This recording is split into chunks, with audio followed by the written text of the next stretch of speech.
Attention! Zumba Mommies! Itong segment na ito ay para sa inyo. Panoorin natin ang kwento ng two best friends na nagsimula as Zumba students at ngayon ay Zin or Zumba instructors na. Meet Virginia Frias at Mommy Fanny Del Rosario, ang Zumba instructors ng Montalban Rodriguez Rizal. Instructors sila ng grupong Tudafi o ang The Ultimate Dance Fitness Instructors. From 2015 till about 2017, I became a Zumba instructor, 2018, and I've been working for the municipio as an instructor since. 1989, nag-enroll ako sa SHE kasi may liga ako mag-gym. Hanggang sa may mga nag-aerobics doon. Nakita ko parang kaya ko to ganun.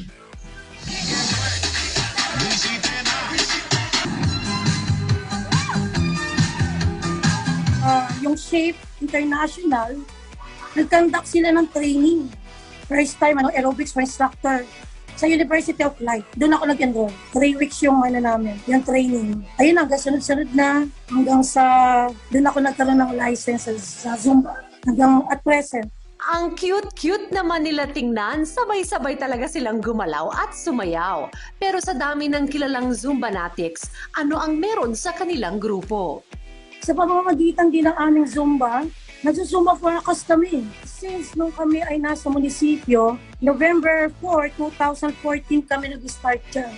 Marami na kami natulungan. Meron kaming mga natulungan na bata pa lang, dinadialysis na, may sakit sa puso, may mga cancer. Meron pa kami isang instructor na naputulan ng paa, tinulungan namin. Marami ang nagagawa ng Zumba. Ang healthy naman ang kanilang hangarin. And speaking of healthy, ano nga ba ang healthy benefits ng pagzuzumba at pag-exercise? Matutuwa ka kapag sabi nila, ang laki na ng pinayat ko, or yung asthma ko hindi na ganun katindi, yung diabetes namin, gumaling, yung mga ganun. Nakakatuwa kasi hindi na ako nai-stress. Makapag-start na nga mag-exercise at Zumba, ano pa po ba ang pwede niyong maipapayo? Mag-exercise kayo kung hindi nyo muna masyado kaya dahil malalaki kayo o may mga nararamdaman kayo, lakad-lakad lang muna.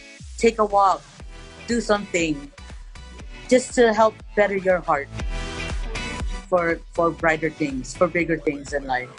Malayo na ang narating ng Zumba nila Mommy Fanny at Virginia. Hindi rin masukat ang kanilang puso sa paglilingkod sa kapwa. Naway hindi kayo mapagod at magsawa sa pagtuturo at pagtulong until our next Zumba, mga mommies.